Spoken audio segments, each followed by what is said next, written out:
فسأله الآخر: هل أنت بخير؟ ماذا بك؟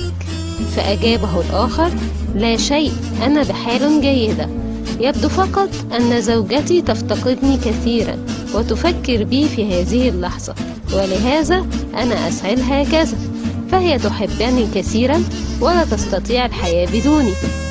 اندهش زميله عندما سمع ذلك، وعندما رجع لمنزله ابتدأ في الشجار مع زوجته قائلا لها: انظري كيف يعيش زميلي وزوجته سعداء، فهي دائما تفكر به وهي تحبه كثيرا، وأخبرها بكل ما حدث.